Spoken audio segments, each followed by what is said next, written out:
Hello Manchester United fans, hello FUTV army, how are you all doing this Saturday morning? It is a match weekend, it is here again, Premier League action, Manchester United on Monday. We're going to leave all of our talk about the game towards tomorrow probably. We'll get into all of that then. We're waiting for that news, as you can see going across the bottom of your screen, the confirmation of the AFCON players for that game. Hopefully that is with us today as well. Wanted to talk about Marcus Rashford this morning as well. Well, we've got chance and a bit of a gap. It's interesting to look at some of what's happening with Manchester United loanees at the moment. So two in particular that do actually have an impact and could have an impact on Manchester United's season now, and obviously at the end of the season as well, in Marcus Rashford's case in particular anyway, because the words coming from Barcelona, Hansi Flick, are completely different to the reports coming out from the tabloids over in Spain. We'll get into all of what the tabloids have said, but first of all, wanted to get into what Hansi Flick has said about Marcus Rashford. Apologies for the voice, by the way. It was the Christmas night last night for the ladies' team. Very, very ropey and very, very hungover this morning, but I'm still with you all. We're still talking football. We're still talking Manchester United. We've got to get it done. The show has to carry on. So we're here and we're having it. So get into the live comments, everybody. Give me your thoughts on this. Those of you that are live with us this morning, obviously, and if you are playing catch-up later on, get into the comment section. I'm talking Rashford. I know it is a sore subject. It's a social subject with quite a lot of Manchester United fans, to be honest, and it's going to be an awkward summer for Manchester United by the sounds of it. Their stance on Marcus Rashford and what's going to happen when it finishes. But first of all, Marcus Rashford's season, I'm sure you've all seen, is a lot better than what it was at Manchester United anyway. He's doing things that we thought Marcus Rashford would be doing for us. He's actually in decent form. I think somewhere around 9 goal involvements this season in La Liga for Marcus Rashford. I think that's alone in La Liga. In terms of all competitions, even better than that. So he is actually turning a corner. But this comment from Hansi Flick when talking about Rashford, he says, I try to speak to every player when they are not selected. The last time I checked with him, he replied to me, this being Marcus Rashford, "Boss, you don't have to tell me about your decisions. The most important thing is the team. We have to win 3 points. The rest is not important." Hansi Flick goes on to say, this is perfect mentality. I am so happy to have him. What? Who is this man? Who is this Marcus Rashford who is happy to be sat on the bench and be a team player? How is it working for him at Barcelona and it didn't work at Manchester United? Why is Marcus Rashford the perfect professional all of a sudden? What's changed? Is he a changed man? Has this move just opened up his eyes to the reality? The grass isn't always green on the other side, so you're going to have to work your ass off to try and stay there. Try and make it greener, that's probably what you could say. Well, Marcus Rashford here, I think, is just proving, or he's trying to prove, maybe people at Manchester United, Ruben Amorim, maybe, wrong in this. This kind of goes off to the back of what I was talking about last night in the Paul Scholes special, in going in big time on Ruben Amorim. Was there more to do with Ruben Amorim? Did he not just get what Manchester United was? Or is this all just, in your opinion, and I'm asking the audience here as well now, just a big cover-up, basically? Just an excuse to have a go at Ruben Amorim because things aren't going fantastically well. Marcus Rashford's doing better, so it's obviously Ruben's fault. Paul Scholes and Nicky Butt are talking about Ruben Amorim not understanding the Manchester United way. So again, Ruben Amorim's fault on that. He's not the right man. I know that he's an academy player, Marcus Rashford, and it kind of goes into what we have been talking about with Paul Scholes and Nicky Butt previously. And it wasn't just last night's video. We have talked about it quite a bit. We have talked about the academy players and the privilege of the academy players coming through Manchester United. Obviously, Nicky Butt and Paul Scholes themselves were academy players, and they see it through their eyes, and they are very red-tinted glasses. Let's not forget. It was their way, and this is what we did. Football has changed. Football has changed massively, and I do have to bear that in mind, I think, with this. But it is interesting to see how Marcus Rashford can go like that and turn into a player all of a sudden. Everyone fits in somewhere and everyone's got a manager that works for them. Marcus Rashford, I think, was told his rights when Ruben Amorim came in, and we have no idea what Marcus Rashford's relationship was with Ruben Amorim. We just guessed it was a really bad one. Like we all know that Marcus Rashford wasn't doing it for Manchester United, and I'm definitely not making excuses for him, because you know my stance with Marcus Rashford. I'm glad that he's gone. I'm just trying to bring up the point here in terms of how come he professionally changes, and is that player now that we wanted but at another football club? I know a lot of fans will automatically at this point say, well, this is what happens with everybody. Look at Scott McTominay. Well, Scott was professional at Manchester United. I think he was just misprofiled. Marcus Rashford, honestly, his best position on the wing, I think definitely. Attacking, a wide attacking player. I don't know if the system wasn't working for him. I don't know if he wanted to work as hard for Ruben Amorim, and that didn't work for him. It's a difficult one. It really is a difficult one when it comes to Marcus Rashford and why all of a sudden he is starting to play. But it does sort of put focus onto Ruben Amorim and the importance of Ruben now needing to actually get a really good season here. Because if Marcus Rashford goes elsewhere, does well at Barcelona, Manchester United don't do well, then look, is there a chance that Marcus Rashford might come back if Ruben Amorim is not in a job at the end of the season? He has to come back, and then the loan will be sorted out obviously after that, and they will then try to sell Marcus Rashford. Look, we're happy that Marcus Rashford is playing well, because Marcus Rashford will bring us more money. I think that's the important thing, and it's then going to be down to Manchester United to get the best deal out of it. It will be a little bit embarrassing for Manchester United as well come the summer if Marcus Rashford does not go for that amount necessary and the amount that we actually need and negotiated in the first place, and Marcus Rashford turns into this world-beating player at the same time as well. It's just a point I wanted to bring up and mention and talk about actually while we've got the chance. Adam, you have my full sympathy. Well done, mate. You are a legend, says Andrew in the chat. Hey, thank you for that, Andrew. It was a very, very heavy one anyway, but it's what it is, isn't it, this time of year?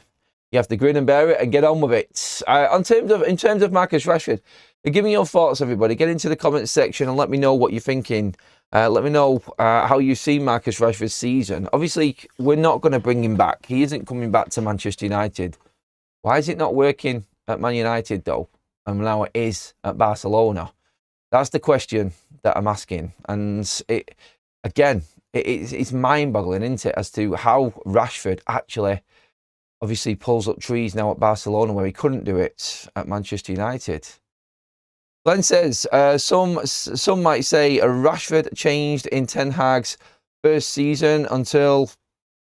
Rashford changed in Ten Hag's first season until he got his new contract. Maybe we need to see what happens when his move is permanent. It's a good point. It's a very good point. Rashford's playing for a contract again. Graham says exactly the same thing. It's sad, isn't it, how players can be this way? Modern day football and how it works and how everything is. And you know what? There is a lot right with what both Glenn and Graham have both said there with their comments. It is important to remember that Marcus Rashford does need to impress. Whereas before, big contract was already there. Big contract was, well, he had what? He's still got about 2 years left on it now, hasn't he?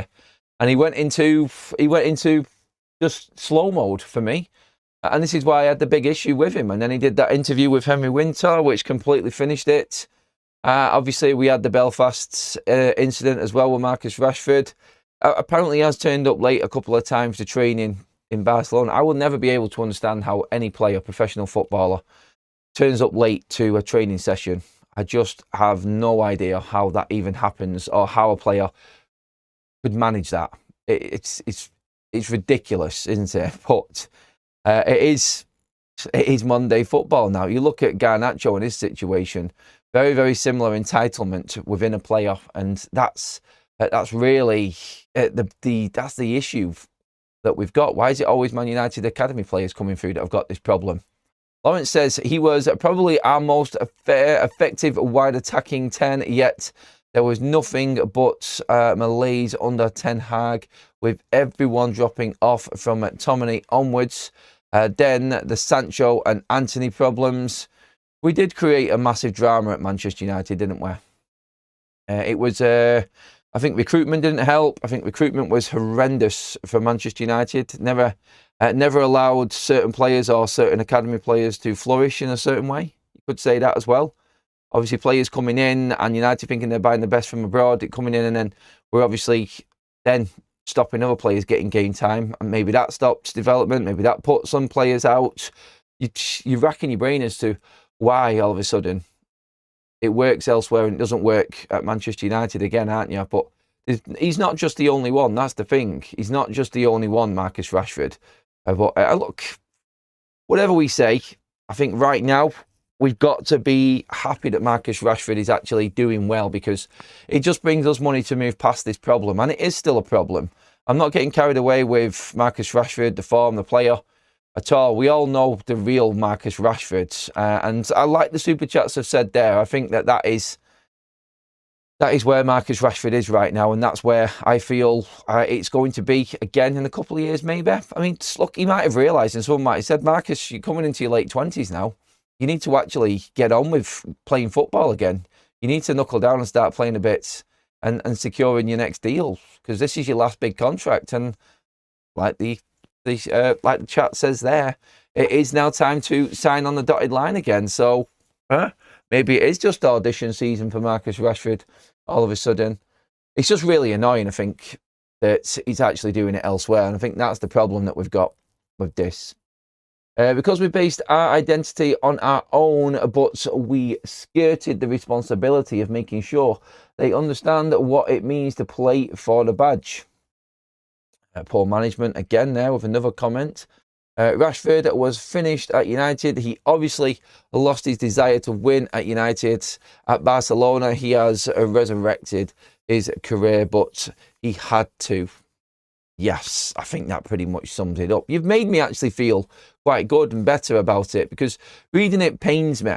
But then we come into the chat and we come into one of our live shows and everybody starts talking, and this is where we have a good debate about it. Sometimes I look at things and I think, I'm going to have to go and speak to people about this subject just so it clears my mind as well. And I think you all have in this instance. And I think it is fair to say most people are looking at this and the majority is saying it's Marcus Rashford just needing to do this rather than really having it in him.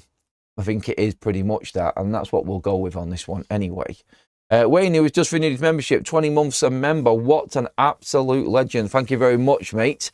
We all know the real Rashford gets that weasel sold. So hopefully this summer it will happen. Hopefully this summer we will definitely be seeing the back end of Marcus Rashford. Also, way to carry on and continue on the loan theme. We'll bring you up to date with the other bits of news which are floating around the gossip columns this morning as well. But just to get through something else, I mentioned two loanee players. Laurie Whitwell picking up on this one yesterday from Ruben Amorim's press conference, and it's on the Toby Collier. Now you might think, what's Toby Collier got to do with anything? Well, Ruben Amorim mentioned Toby Collier today. This is from Laurie Whitwell.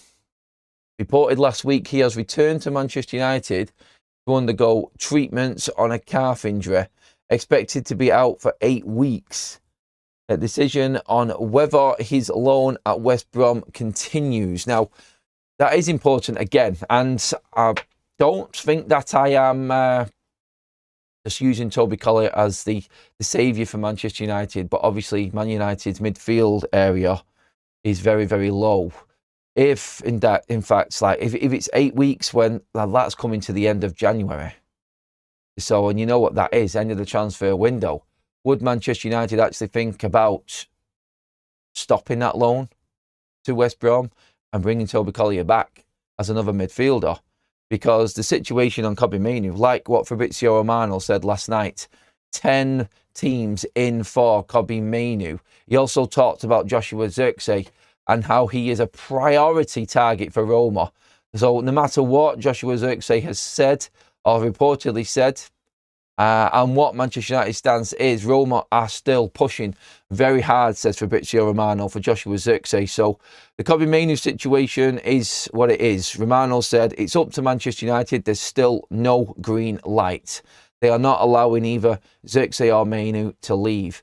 The Mainoo one could come in, like if Manchester United feel like Toby Collier could return to Manchester United from this loan spell, whether they send him back or not. Because of this injury, does he come back in and finish off the last few months of the season in the Man United shirt, sat on the bench, waiting to come on? Probably not sulking as much as what Kobbie Mainoo is. I'm just putting it out there. And maybe that is something that the club are thinking of as well. If Kobbie is that desperate to leave, we get through the rest of December, we assess Toby Collier, see what time we can come back in January. But remember, Mainoo's only going to leave at the end of January anyway. The club will not allow Kobbie Mainoo to leave in the first couple of weeks of January. We have to wait until AFCON is finished, and then the players are going to be decided on in terms of the transfers, who can leave, who can't.